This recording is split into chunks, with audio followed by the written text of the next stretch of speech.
Hi. Hi, Hector. Hi, JR. Hector. Ay, JR. Hello.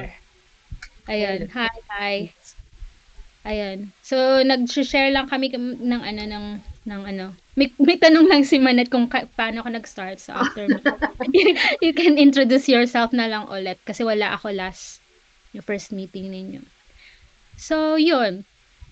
From Mm-mm. there on, in-offer ko na dun sa mga client ko ngayon na, okay, I'm a GHL specialist, expert, but I can do this, sa mga OBM stuff Oh, and something for marketing and operations. So, okay. yun. Pero more on funnels and landing page and marketing automation pa din pinapagawa. But, yeah, Mm, so far, happy naman. okay. And, Thank you for sharing. Okay, si ano na, si JR nang mag-share. Anong batch, tapos why did you join the tribe, tsaka what's your market and service or offer? I'm on from batch 14. Tapos ang ano ko, Um, niche ko, uh, namin narinig. yeah. wala akong Parang narinig. mahina yata yung mic. Hello? Wala. Actually, wala Wala. Wala, akong Wala. wala. Sige. Baka hindi nakakonect yung headset. Hello? Ayan, parang mahina siya.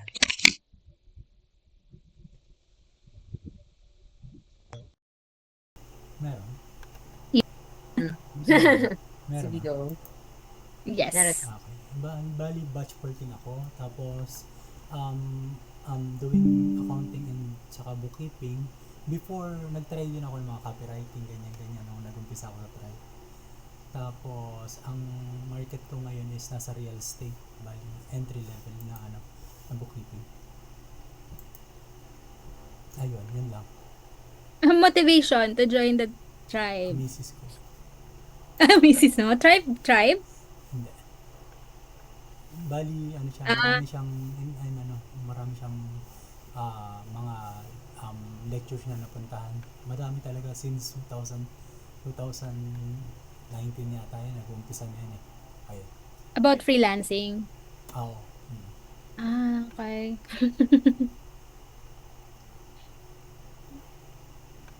Ayun. Baka may question kay Hector. Anong stage ka na, JR? Stage 2. Hindi ko na masyadong Two. hindi ko na masyadong So halos same pala tayo lahat. Stage 2. Okay. Mixed ba? Hindi ko rin na ano, hindi ko rin na, I mean, hindi ko napansin kung mix ba tayo or lahat ng stage 2, stage 2 lang or, Si Hindi, mix Francis, tayo. stage Stage 1 1. nga ako eh. ha? Mm. Stage 1 nga ako eh. Mix yan. Ah! Oo. Stage Kaya 1. kaya nagulat ko parang random yung pagkaka-assign. Baka. Mm-mm. Okay. Ayun Interesting. nga pala, yung kay Manet, si Manet is data science ba? Hindi. Masyadong heavy yun. Data analysis lang. Data analysis. Oo. Okay. Kasi meron ako naririnig na data science, tapos Masyadong heavy yun. nag-corporate din ako. Meron ding analyst, parang business analyst. Oo, yun. Mas more on ganun yung sa akin. Kasi yung sa current client ko, yung long-term client ko, ang ginagawa ko talaga is yung forecast, mga projection, financials, ganun. So, yung kay JR is more on, nagre-record siya ng historical. Yung sa akin naman is the future, yung work ko. So, Kasi, accounting. Ay, yung, um, technically sinasabi nila na finance siya. Kasi forward-looking siya. Kasi yung bali goal namin dun is, tinutulungan namin yung companies na mag-prepare ng pitch deck para magkaroon sila ng pera, para yung mga investor maglagay ng pera sa kanila. Kaya kailangan ng projection. Oh. for Ano an ed. ginagawa? Power BI? Actually, hindi simple lang. Spreadsheets lang talaga. Ang challenging na part talaga is kung ano yung ilalagay mo na basis para sa forecast mo. Yun yung challenging na part. Kasi simple spreadsheets, So Google math Sheets, ka Google lang at naman siya. math expert. Hindi naman man. May part din na heavy siya on research. Kasi halimbawa, ano yung growth sa industry na to. So, yung projection mo inline ba siya sa growth ng industry na yan? Okay. Mga ganun. So, Oo. hindi So, gumagamit nakakabaliw din siya, ng sir. database. Sorry, ano po? Hindi ka, anong tawag dito, na gumagalaw ng database. Hindi. Bali, galing sa client na yung mga data. Tapos, parang pinaprocess na namin, ina-analyze na. Okay. So, walang big data involved or ano. Wala. So, Actually, gusto Kaya ko lang ng ma-learn yun eh. Gusto ko lang ma-learn, Okay. pero hindi ko alam yun. oh, kasi manit ano lang, wild thought lang. Kasi 'di ba last week yung may challenge ka dun sa mga client mo na gusto mo magkaroon ng ano yan, parang time para paghanap ng bago. Mm. What if volunteer ako mag-handle ng mga tasks mo para at least ma-free up yung meron kang time. Pero ayun din, parang kasing interesting din na parang malaman ko ano yung ginagawa mo. Kasi ako more on programming. So hindi ko din kasi gets kung when you say analyst, ang unang naisip ko is more on data science ba 'yon? Parang gano'n. Oo. Actually, Tapos may... yung Mm. kay Jan naman is more on market research. Mm, Yung mm, mm, mm. yun lang, Okay. Oo. just our mm. Oh, sige. Sige. Ipag-isipan ko. Pero actually, heavy talaga yung data science. Hindi ako skilled doon. Mm. Mm. Right now. Although gusto kong explore sana yung may mga big data, pero wala pa. Ah, Oo. So, Hindi yun. video. O yung sa challenge pala, paano natin gagawin yung parang Yes. Oo, mag-gather join tayo tayo. ng screenshots, di ba? Kasi ang pwede lang masubmit ng bawat isa is one entry per day. Okay. And then challenge yun per AC.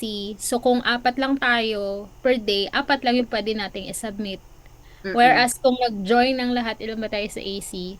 10, 12. Oo, Kung makasubmit ng lahat, every day we have 12 entries. So something like that. Mm-mm. Sana all. Sana all kasama. Be, ilan tayo? Check ko nga. ayun, teka lang. Ayan, Manet, paki-click yung volunteer as team leader doon sa Atlas. Uy, hindi. Para Ikaw mag-click doon. Ayoko nga. Hindi. Buti pa si ako Daisy ba? ka lang. Kasi siya yung pinakahinog dito. May nakahimog. Di ba? Mas bagay si Daisy doon? 1, 2, 3, 4, 5, 6. 12. 12 pala tayo lahat. Active ba yung lahat? Parang may na-add din ako, pero hindi sila nagpa-add sa GC natin. I think yung iba din, parang iba Ito kayo pala yung Facebook. na-receive ko nga pala yung email mo, Manet. Oo, Oo, alam mo na, Manet, thank you nag-email so na lang ako much. para Mm. ma-reach ko sila. Oo. Oo, yun. Akala ko nga galing sa tribe. Uy, tribe. yung subject line. Sorry naman sa mga ganun na feel. Ang email pa lang na-receive ko so Na-appreciate far yung yun. yun, yung sa stage 1. Pero Ah, parang automated din yan. Kasi hindi na nagpa-follow up kung ba't hindi ako nagmo-move up walang ganun. Pero sa stage 2, lang, more on, parang ganito din, mga accountability call. Paano Sa din? stage 2, merong, I believe sa stage 1 din, may two session ng AC. Well, mini AC to, meron pang coaching call. So, yung 2 p.m. and then 8 p.m. So sa ng twice stage a day. 4, Twice a week pala. Yun.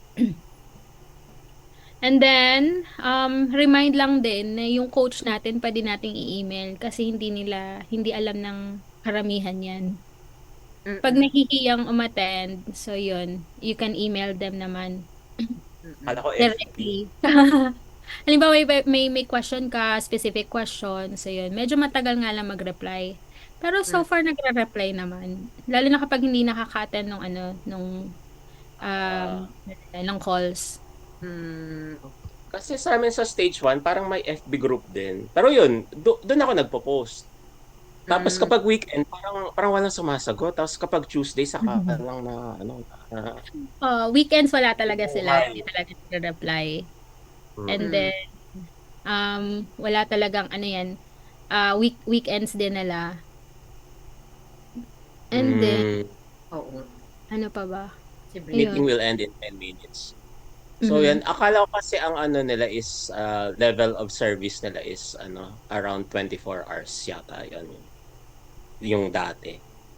So Yeah, oo dati kasi marami pa ang ano, ang coach. So, habang lumalaki kasi yung population ng tribe, katulad ngayon gustong i-cater yung mga gustong pumasok pa. If you notice, hindi ko lang sure kung bago kayo pumasok, in-interview pa kayo or may mga list of questions. So nagfi-filter out pa kasi sila kung sino pwede nilang papasukin sa tribe. Kahit may pambayad ka, if you're not qualified, hindi ka nila papapasukin. So that's well, nung pumasok ako ganon, Okay. may mga series of questions pa na kapag okay, pwede kang i-deny or pwedeng hindi. Mm. So, yun. Kasi, that time, konti pa lang yung coach, limited lang yung coaches. And then, yun na, marami na. So, sa isang coach, ang kaya lang niyang i-handle is 100. And then, 100 din may mga AC. So, ngayon, nasa how many na tayo? Kaya, ganito na yung naging setup na per stage na, which is, I think, better. Pero, ang nawala lang is AC. Etong ganito. Mm. Kasi masyadong seryoso dun sa isang call, yung coaching call. Talagang 1 hour, specific lang stage 2. Okay, ito. Hindi katulad na for 1 hour kapag may AC, dati nadidiscuss pa namin ano yung accountability mo or ano yung magiging accountable ka or task na gagawin mo next week. And then next week, pag mag-AC na tayo, anong progress? Nung pinramis mo last week, what's the progress? So, parang ganun. Parang nagiging accountable din tayo dun sa sinasabi natin na goal natin for this week. So, yun. Right now, I'm not sure kung ano yung magiging format nung AC, but I think anything under the sun kung may questions. But dati, under ako ni Coach Neil. Ang alam ko si Coach Neil ngayon is sa stage 0 sa offer. So, handle ni Coach Neil dati is Packet. Ang name kasi may mga name yung tribe based doon sa coach kung anong gusto niyang ipangalan. So, I'm under Packet, Just Do It. So, under ni Coach Neil. And then si Coach Iron nag-enroll din tumalon din ako kay Coach Iron. So, yun naman yung AFAM. Okay. Yung AFAM. Okay. Maghanap ng Mga AFAM. pangalan. Pero may abbreviation yun. Okay. Ayan, si Coach Dina, champion or something yung pangalan. So maraming and then ngayon per stage. Okay. So which I think is better naman kasi that time mix talaga kami sa sa AC.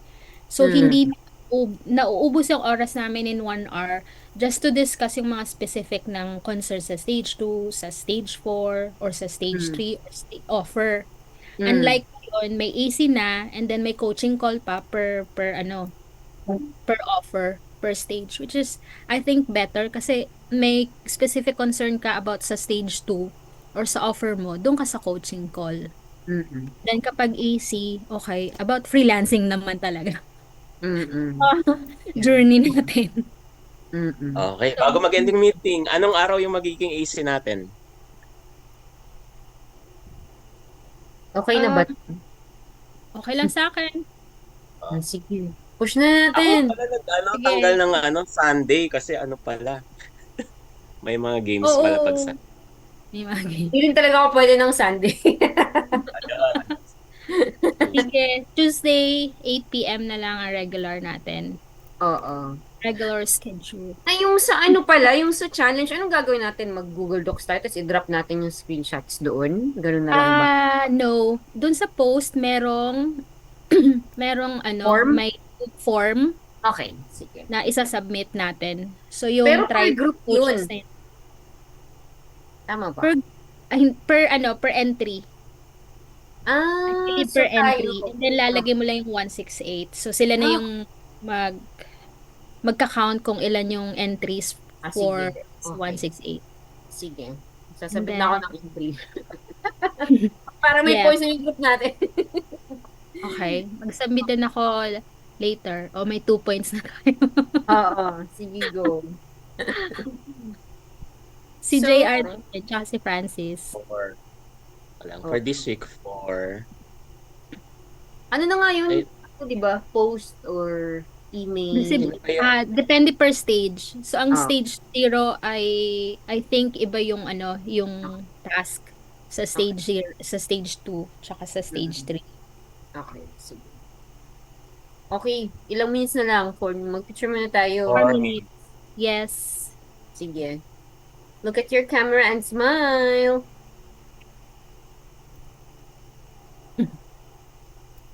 Keep on smiling. Keep on Sorry smiling. naman. Sige. Pag ano mo na, 1, 2, 3, shoot. Oh, basta yun, nakasmile lang. Sige, Alam 1 more, 1 more. 1, 2, 3, print screen. Oh. Sige. 1, 2, smile. Ayun. Okay. Kieran, see you next Tuesday. Okay, thank you guys. Thank you. Bye-bye. Nice meeting you. Good night.